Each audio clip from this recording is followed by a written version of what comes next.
ഇന്ന് 10ാം ക്ലാസ് ഹിന്ദിയിലെ ഗിഡ്കി എന്ന ചാപ്റ്ററിന്റെ ഷോർട്ട് സമ്മറി നോക്കാം. ആ കഥ എങ്ങനെ വളരെ ചുരുക്കി മനസ്സിലാക്കി വെക്കാം എന്നാണ് ഇന്നത്തെ ക്ലാസ്സിൽ നമ്മൾ നോക്കുന്നത്. ഹോഷിയാർപൂർ സെ ഷാദി കാ ബുലാവ ആയാ താ. അപ്പൊ ഹോഷിയാർപൂരിൽ നിന്ന് ഷാദി കാ ബുലാവ, ഒരു ക്ഷണക്കത്ത്, ഒരു മാരേജ് ഇൻവിറ്റേഷൻ വന്നിട്ടുണ്ടായിരുന്നു. അപ്പൊ ഹോഷിയാർപൂരിൽ നിന്ന് ഒരു കല്യാണത്തിനുള്ള ഒരു ക്ഷണക്കത്ത്, അതായത് ഒരു മാരേജ് ഇൻവിറ്റേഷൻ വന്നിട്ടുണ്ടായിരുന്നു. ഡെൻഡാക്ക മൗസം ത. അപ്പൊ ആ ഒരു ടൈം എന്ന് പറയുന്നത് നല്ല തണുത്ത കാലമായിരുന്നു, നല്ല തണുത്ത കാലാവസ്ഥയായിരുന്നു. ഡെൻഡാക്ക മൗസം ത, നല്ല തണുത്ത കാലാവസ്ഥയായിരുന്നു ആ ഒരു സമയം എന്ന് പറയുന്നത്. പതി, ബീവി ഔർ ബച്ചെ ദില്ലി റെയിൽവേ സ്റ്റേഷൻ പഹുഞ്ചി. അങ്ങനെ ഭർത്താവും ഭാര്യയും കുട്ടികളും കൂടി റെയിൽവേ സ്റ്റേഷനിലേക്ക് എത്തിച്ചേർന്നു. അപ്പൊ അവര് മാരേജ് ഇൻവിറ്റേഷൻ കാർഡ് വന്നിട്ടുണ്ടായിരുന്നു. അപ്പൊ അവരെന്ത് ചെയ്യാണ്, മാരേജിന് പങ്കെടുക്കാൻ പോവാനായിട്ട് അവരെന്ത് ചെയ്തു, റെയിൽവേ സ്റ്റേഷനിലേക്ക് എത്തിച്ചേർന്നു. ജനറൽ കോച്ചിമേ യാത്ര ശുരു ഹുയി. അവര് ജനറൽ കോച്ചിലാണ് യാത്ര തുടങ്ങിയത്. അപ്പൊ അവര് ഹോഷിയാർപൂരിലേക്ക് പോവാണ്. അപ്പൊ ജനറൽ കോച്ചിലാണ് അവര് യാത്ര തുടർന്നത്. ബച്ചെ ഗിഡ്കി സെ ബാഹർ കാ നസാര ദേഖ്തേ രഹേ. കുട്ടികൾ എന്ത് ചെയ്തു, ഗിഡ്കി ജനൽ, ഇപ്പൊ ജനലിന്റെ പുറത്തെ കാഴ്ചകൾ നോക്കിക്കൊണ്ട് ഇരിക്കുകയാണ്. കുട്ടികൾ ജനലിലൂടെ പുറത്തെ കാഴ്ചകളൊക്കെ കണ്ട് ഇരിക്കുകയാണ്. ഷോൾ ബേച്ച്നെ വാലി ഏക് യുവതി പാസ് ആയി. അപ്പൊ ആ സമയത്താണ് ഷോൾ ബേച്ച്നെ വാലി ഏക് യുവതി, അതായത് ഷോൾ വിൽക്കുന്ന ഒരു യുവതി അവരുടെ അടുക്കിലേക്ക് വന്നത്. റെയിൽവേ സ്റ്റേഷനിൽ ഷോളൊക്കെ വിറ്റ് നടക്കുന്ന ഒരു യുവതി അവർക്കരികിലേക്ക് വന്നു. ബീവി ഓർ യുവതിക്ക് ബീച്ച് മോൽത്തോൽ ഹുവ. അപ്പോ ബീവിയും ആ യുവതിയും തമ്മില്, ഭാര്യയും ആ യുവതിയും തമ്മില് മോൽത്തോൽ എന്ന് വെച്ചാൽ വിലപേശൽ നടന്നു. അപ്പോ ഷോളിന്റെ വിലയൊക്കെ പരസ്പരം അങ്ങോട്ടും ഇങ്ങോട്ടും പറഞ്ഞ് അവർ തമ്മില് വിലപേശൽ നടന്നു. ഒടുവിൽ ആ യുവതി 250 രൂപയുടെ ഷോള് 150 രൂപയ്ക്ക് കൊടുക്കാമെന്ന് തീരുമാനിച്ചു. അപ്പൊ 150 രൂപയ്ക്ക് വിൽക്കാൻ തീരുമാനിച്ചു. യുവതി കാ ഗല രുത് ഗയ ഔർ ആംഖേം ബർ ആയി.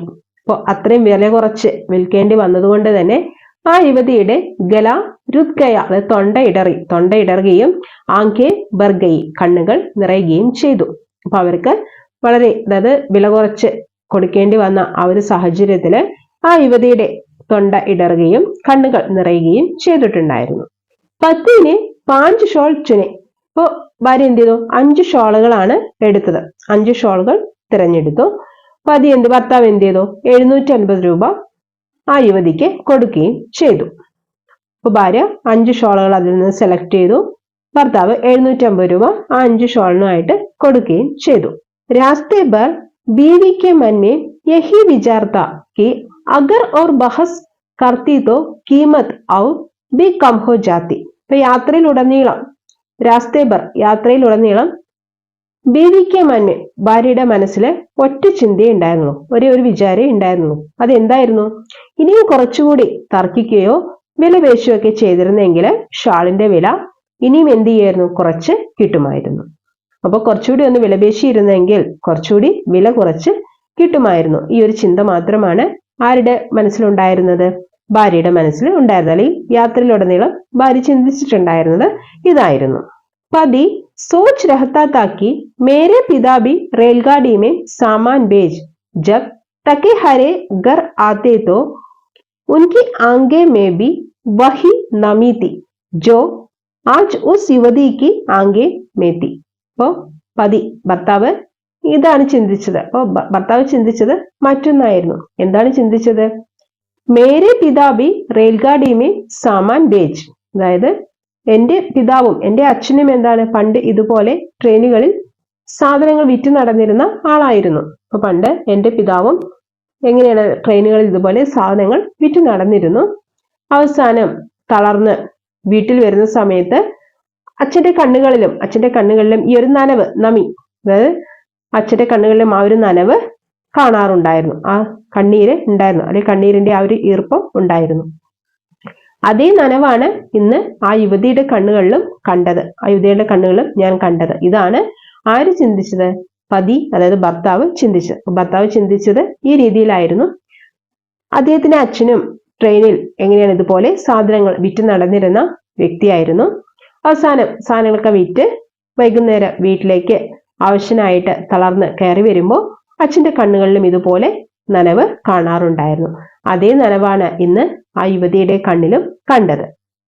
അതായത് ഇവിടെ രണ്ട് വ്യത്യസ്ത മനുഷ്യചിന്തകളെയാണ് ഈ കഥ നമുക്ക് കാണിച്ചു തരുന്നത്.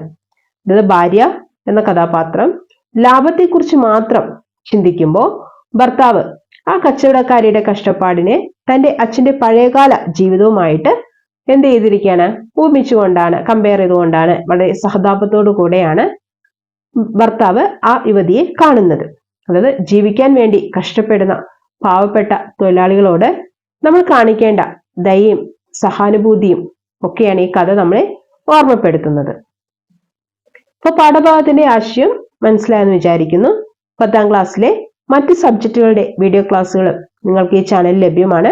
ഇപ്പൊ പ്ലേലിസ്റ്റിൽ കയറി കഴിഞ്ഞാൽ നിങ്ങൾക്ക് അപ്ലോഡ് ചെയ്തിട്ടുള്ള എല്ലാ ചാപ്റ്റേഴ്സും അവിടെ നിങ്ങൾക്ക് കാണാൻ പറ്റും. അടുത്തൊരു വീഡിയോ ക്ലാസ്സുമായിട്ട് വീണ്ടും വരാം. Okay, thank you.